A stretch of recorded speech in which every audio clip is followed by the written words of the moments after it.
Hey everyone, how's it going? Welcome to episode number 990 of NoDQ Video. You know what that means? Only 10 more episodes until 1000, which happens to be on August 16th. Make sure you stay tuned for episode number 1000. Please spread the word. Tell a friend about NoDQ Video. I will be giving my proposed WrestleMania 34 card on episode 1000. But with that being said, I got your questions for today's video. Let's get started.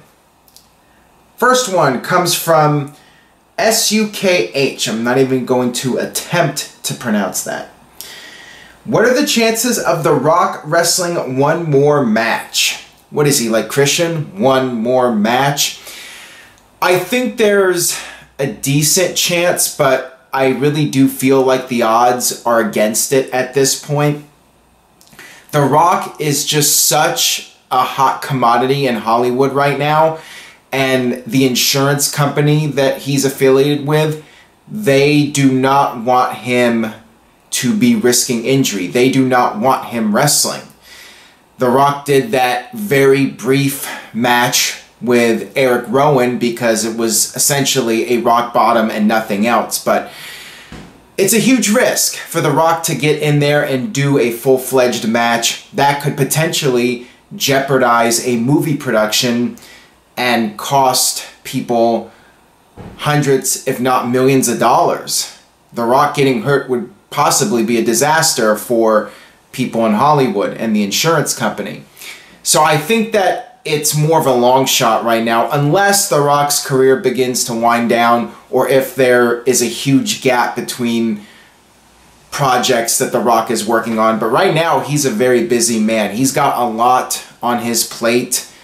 And because of that, I think that that means he probably will not be wrestling anytime soon. I would not rule out one more match, though. Maybe 5 years down the line, maybe sooner, who knows, but I do feel that there is at least somewhat of a chance maybe he will do one more match. But it would have to be under the right circumstances, the right opponent, and the right timing. This one comes from Michael. Should Ronda Rousey be booked to a special attraction and limited appearances similar to Brock Lesnar? I think that if Ronda Rousey really wants to do a full-time run in WWE, first of all, I don't think that's going to happen. I think at best, she'll do what you said. She'll have a Brock Lesnar schedule where she would make special appearances. I could see her doing more than one match if it's something she really wants to do. And best I can tell, she does want to get in a WWE ring at some point. I think it will happen. It's just a matter of when, not if. Will she do more than one match, though? Again, like The Rock, I think that will depend on whatever other projects she has going on, and I think it will also depend on her health if she does not get injured doing a match in WWE, and possible opponents. If there are more than one or two choices for her, then I could see her maybe having somewhat of a regular schedule in WWE. Right now, it's all a big question mark. It's all up in the air. It's hard to say what she will do exactly, but I think at the very least, we will see her in the ring at some point for at least one high-profile WrestleMania match. This one comes from Nathan Hawks. Hey Aaron, do you think Natalya will win SummerSlam only to have Carmella cash in her Money in the Bank? Probably not, because both of them are heels, and I don't think Natalya's turning face anytime soon. You already have Becky Lynch as a top face. You already have Charlotte as a top face. I think she would get lost in the shuffle if she became a babyface. So I think that Carmella will cash in on a babyface character, whether it's Becky Lynch or Naomi. I think it's more likely that Naomi wins at SummerSlam and Carmella cashes in on Naomi. I think that that is more of a possibility. Natalya, at some point, I could see her going face again, but ever since she turned heel, she has been able to be more of a player on SmackDown. She's had more emphasis put on her. And I think that the heel character has worked out for her up to this point. So I see no point in turning her back to a babyface again, at least in the near future. This one comes from Andrew. Who do you see Braun Strowman feuding with after Roman Reigns? Bray Wyatt?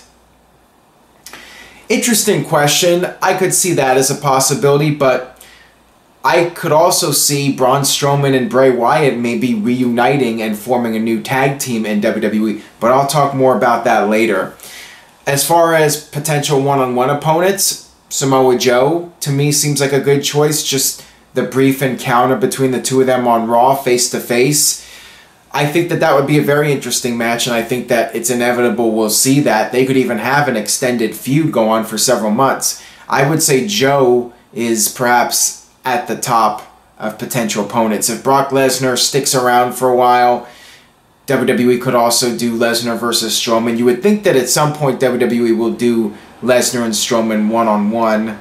I could see that also happening, maybe even at WrestleMania, you never know. But I have my own thoughts on WrestleMania, which is why I'm doing my proposed WrestleMania 34 card on episode number 1000 of NoDQ video, which is coming up Wednesday, August 16th. Mark it on your calendar.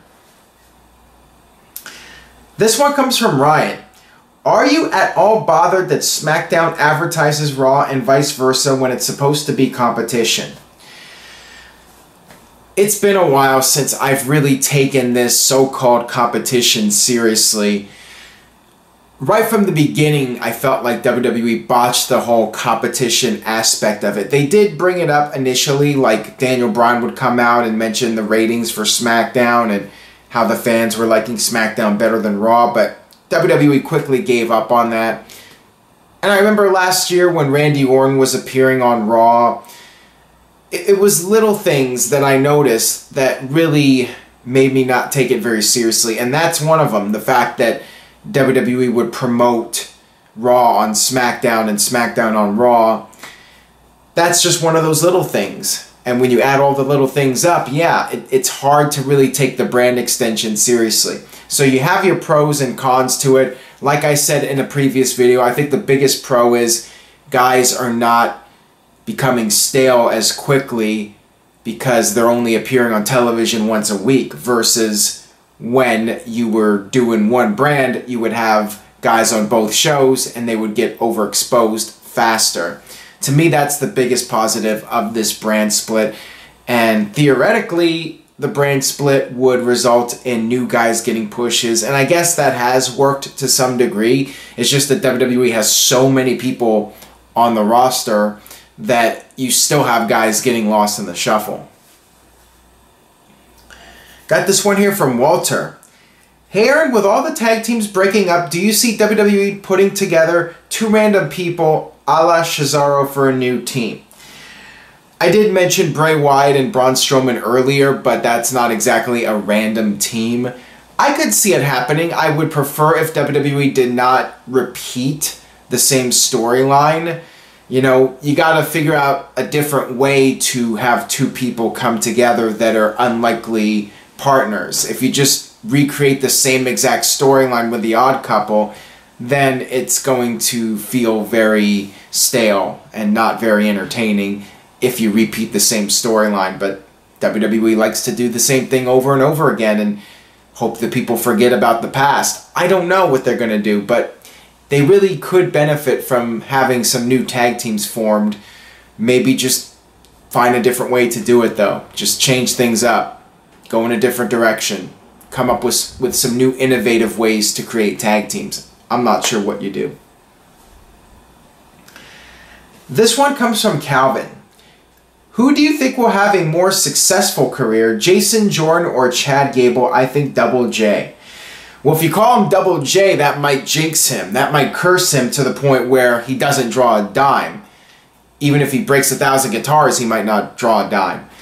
Jason Jordan, I think, has the better look, and right now he's getting the better push.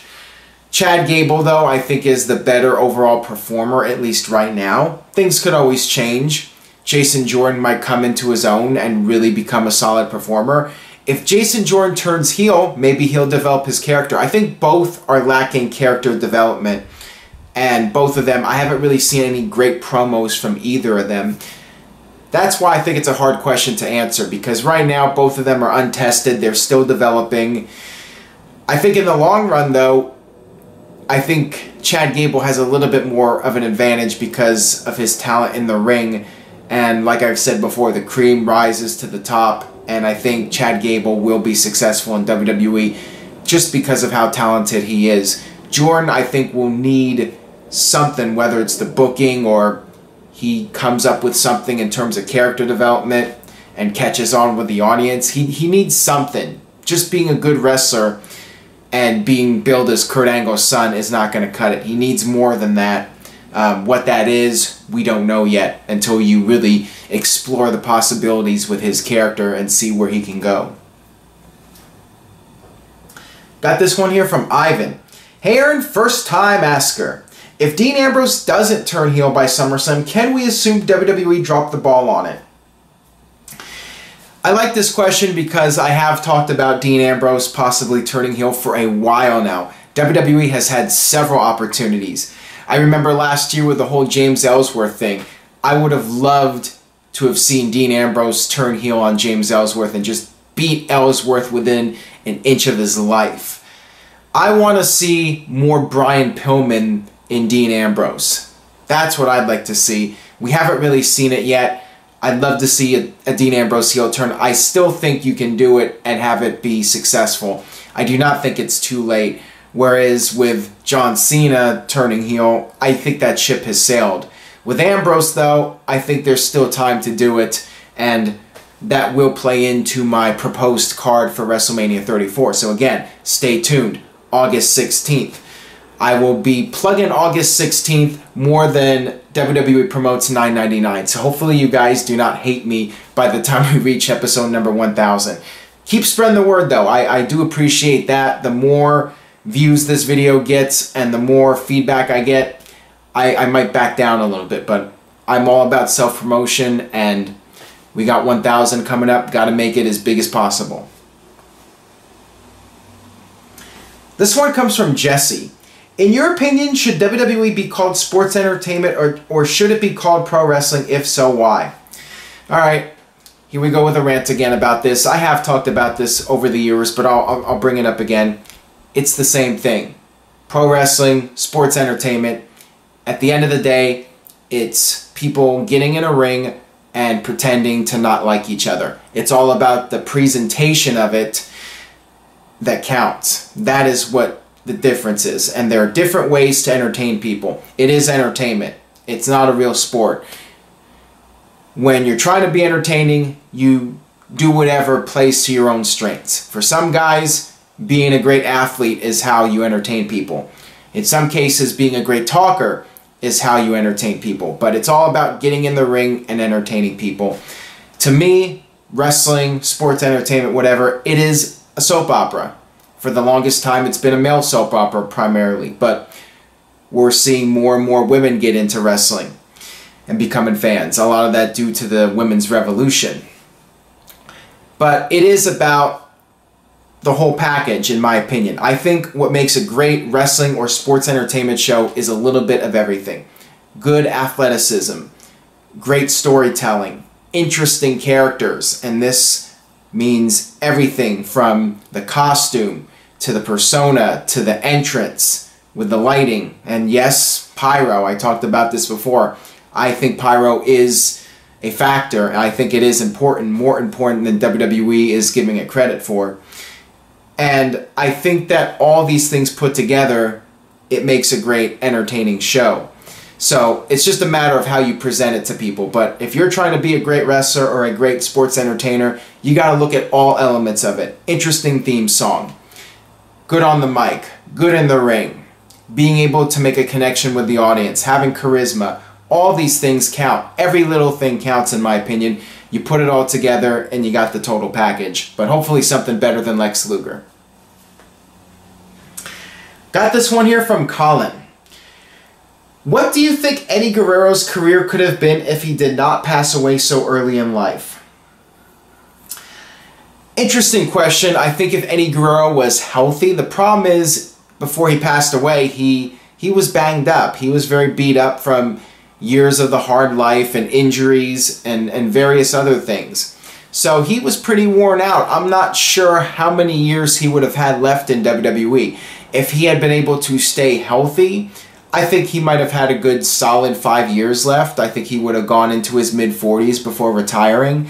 I believe he was 38, but I'm not sure of that. I'm not Jeff Meacham, the trivia champion, the expert, but I believe Eddie was in his late 30s, maybe 38, somewhere around there. I think he would have had at least one more world title run in 2006, and then after that, I think he would have gone more into the role of putting over the younger talent, and maybe he would have been part of the ECW brand at some point. He would have been in that Chris Benoit role. Maybe Chris Benoit would still be alive. The whole what if thing with Eddie Guerrero is very interesting, but I think the most logical thing that would have happened is he would have wrestled for 4 or 5 more years, slowly phased out, maybe become a trainer or become an agent or something like that. I think that's how the rest of his career would have gone if he had lived. That'll wrap it up for this edition of NoDQ Video. Thank you guys so much for putting up with my 1,000 plugs. I mean, at this point, it's going to be 1,000 plugs for episode number 1,000. August 16th, please spread the word, tell a friend, Facebook, Twitter, MySpace, Reddit, any site you go on, tell a friend, anybody you know who watches wrestling. If you go to a WWE live event, just approach people, any random person, and say, hey, have you been to NoDQ.com? If not, you got to check out NoDQ Video. This guy, Aaron Rift, I think he knows his stuff. He provides some good insight. Check out his videos, youtube.com/AaronRiftNoDQ, or go straight to NoDQ.com and you can find more info. This would be awesome. If every one of you could do that, I would greatly appreciate it. And I already do appreciate all the support from you guys, spreading the word as it is, but keep it going. 1,000. Let's make this the biggest NoDQ video of all time. And with that being said, I will see you guys next time for episode number 991 of NoDQ Video.